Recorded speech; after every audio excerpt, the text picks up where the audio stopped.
Lihat bagaimana orang ini menghasilkan uang. Dia membuat dua gadis cantik menjadi mabuk. Lalu bawa mereka ke hotel.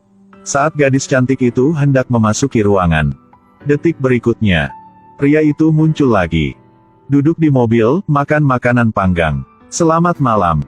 Oke, bisa mulai menghasilkan uang. Dia berbaring di tempat tidur dan tidur. Itu benar, dia menghasilkan uang dengan tidur. Karena dia bisa membawa hal-hal dalam mimpi ke dunia nyata. Dalam mimpinya, dia pergi ke museum. Di dalamnya penuh dengan harta karun. Semua di sini jika dia ingin ambil. Semua bisa diangkut. Namun, selalu ada seseorang yang mengejarnya dalam mimpinya. Membuat dia harus pilih apa yang dia inginkan. Sebelum dibunuh, teriakan mantranya. Aku sedang bermimpi, bermimpi, bermimpi, bermimpi. Dan itu berdasarkan mimpi. Dia telah mencapai kebebasan finansial. Mengapa dia memiliki kemampuan ini? Harus berterima kasih kepada seorang bapak tua yang misterius. Beberapa hari yang lalu. Pada saat itu, lelaki ini masih seorang penulis skenario miskin yang bahkan tidak bisa membayar telur untuk makan. Karena sering mimpi buruk. Membuatnya terganggu mentalnya. Naskah tidak ditulis. Tidak bisa membayar sewa rumah. Pada akhirnya, pemiliknya menendangnya ke jalan. Dia tidak punya cara lain untuk pergi, jadi dia datang ke atap untuk mengakhiri semuanya. Tepat ketika dia akan melompat ke bawah. Hei, mau mencoba sepotong kue? Ini sangat menggoda. Bahkan kematian tidak bisa membuat hantu lapar. Baru makan kue. Pria ini baru menceritakan ke bapak tua tentang hidupnya. Begitu bapak itu mendengarnya, dia mengerti masalahnya. Ajari dia trik. Lain kali Anda mengalami mimpi buruk, berteriaklah. Saya bermimpi. Malam itu, pria itu bermimpi bahwa dia sedang diburu. Dia tiba-tiba teringat kata-kata lelaki tua itu. Jadi berteriak keras. Saya bermimpi. Dia segera bangun. Dan senjata yang dia pegang di tangannya saat bermimpi juga dibawa ke dunia nyata olehnya. Tang Du segera menemukan ide bisnis. Bila ini segera dikenal sebagai harta karun.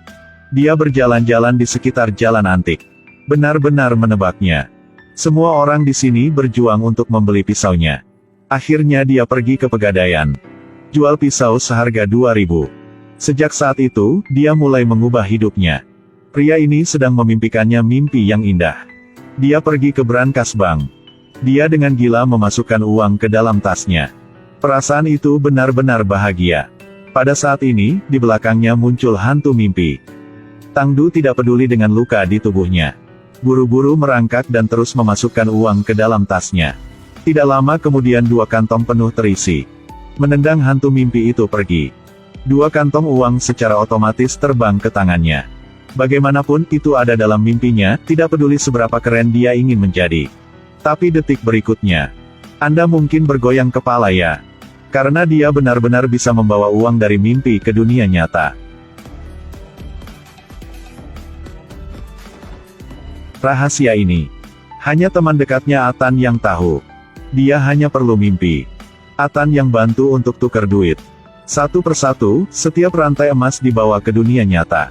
Sangat menyegarkan memang. Banyak jenis harta antik. Tidak bisa mendapatkannya. Ini memang berdasarkan mimpi untuk memenuhi mimpi menjadi miliarder kaya. Tang Du setelah menjadi kaya. Tidak lupakan dermawan yang menyelamatkan hidupnya. Pria tua misterius yang menjual roti bakar. Dia diam-diam meninggalkan tas penuh uang ke dalam gerobak orang tua itu. Itulah berterima kasih dari dia buat bapak tua ini. Lebih keren lagi mengejar cewek. Langsung bawa koper penuh uang. Langsung bawa koper penuh uang. Saya ingin memberi pacarnya mobil balap. Hanya mengendarai mobil keluar dari mimpi. Juga tidak tahu di lantai berapa apartemennya. Bagaimana bisa mengendarai mobil ini? Ketika dia tidak punya uang. Dia tidak bisa tidur di malam hari, terutama celaka. Setelah punya uang. Dia punya banyak waktu dan melakukan segalanya dengan benar. Tulis skrip sesuka hati dan dapat menjual 200.000. Karena Atan ingin membantu mewujudkan impian Tang Du. Atan telah memberinya citra sebagai penulis skenario yang sedang naik daun dengan potensi besar. Langsung luncurkan 20 kategori. Tulis skrip sendiri dan buat menjadi film. Baru saja berinvestasi lebih dari 100 juta. Habiskan sedikit uang ini. Lalu apa lagi? Atan berencana membantunya dengan proyek besar. Atas namanya Tang Du, untuk membangun menara Tang Du. Dan masukkan semua pengungsi dan bajak laut ke dalam menara itu. Makan dan minum benar-benar gratis. Pekerjaan pendidikan penuh. Saya sudah memikirkannya juga. Jika saya benar-benar tidak bisa, saya akan pergi.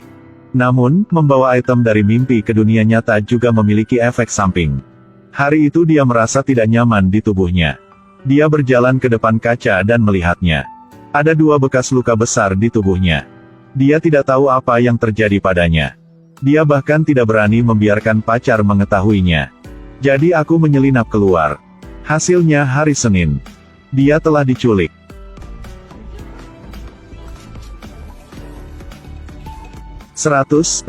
Ratus juta. Hanya saldo rekening bank yang memiliki 300 juta. Apa kerjaan kau sebenarnya? Tangdu diculik oleh Liliang. Atan membawa 10 juta untuk menebus orang. Tapi setelah melihat saldo di rekening bank Tangdu, orang jahat ini berubah pikiran. Liliang memimpin 2 mereka ke markas rahasia mereka. Begitu saya memasuki rumah, dia dikejutkan oleh pemandangan di depannya. Seluruh lantai penuh dengan harta karun yang belum pernah dia lihat. Keluarkan yang mana aja. Bisa membuat seluruh dunia kaget. Liliang memiliki niat untuk membunuh 2 orang ini. Dia ingin mengambil alih semua ini. Tepat saat ini, pacar Tangdu datang untuk menemukannya. Lalu ditangkap sama anak buah Liliang. Waktu yang tepat untuk bersihkan semuanya. Liliang memerintahkan untuk tidak melewatkan 1 orang pun. Mereka bertiga mempertaruhkan hidup mereka untuk melawan. Tangdu ditikam dengan pisau. Dalam proses melarikan diri, Atan telah menahan 2 musuh. Pada akhirnya mengorbankan dirinya sendiri. Tapi belum lari jauh. Akhirnya ditangkap juga. Pacarnya juga pingsan. Tangdu seperti anak ayam yang dibuang. Dia tidak tahu apakah dia hidup atau mati. Sekarang semua gambar dalam mimpi perlahan muncul di kepala dia. Akhirnya dia pergi ke depan pacarnya. Di antara mereka berdua dipisahkan oleh dinding es. Dia tidak bisa menyentuh pacarnya. Pada saat ini seorang Tangdu jatuh ke kedalaman keputusasaan. Telah benar-benar menjadi iblis. Dia menjadi iblis. Terus memukul dinding es. Yang tak terduga adalah tembok di dunia nyata sama dihancurin. Saat tembok itu rusak, iblis telah datang ke dunia nyata. Dia membunuh semua orang. Akhirnya mengakhiri hidup Tangdu. Pada waktu bersamaan, semua harta yang diambil Tangdu dari mimpi, semua telah menghilang. Apakah semua ini sudah berakhir? Tiba-tiba Tangdu terbangun di pinggir jalan. Dia kembali seperti pengemis. Ternyata semua ini hanya mimpi. Bangun dari mimpi, hidup harus terus berjalan. Dia kembali ke kehidupannya yang menyedihkan seperti sebelumnya. Masih makan roti dan tidak mampu membeli telurnya. Suatu hari, dia datang untuk membeli roti bakar. Orang tua itu melihatnya menyedihkan. Memberinya sekantong uang. Ketika dia melihat sekantong uang ini, Tangdu berdiri tercengang. Bukankah ini uang yang diam-diam dia berikan pada orang tua itu? Apakah dia masih dalam mimpi? Saya yakin sebagian besar orang setelah menonton film ini. Semua orang merasa film ini agak aneh. Tapi kita bisa berpikir dengan cara yang berbeda. Sebenarnya dari bagian di mana Tangdu melompat dari lantai, Tangdu benar-benar mati. Apa yang terjadi setelah itu hanyalah imajinasi dia. Bahkan ada mimpi dalam mimpi. Semuanya masuk akal untuk dijelaskan seperti itu. Lagi pula, dalam mimpi, apa yang tidak ada?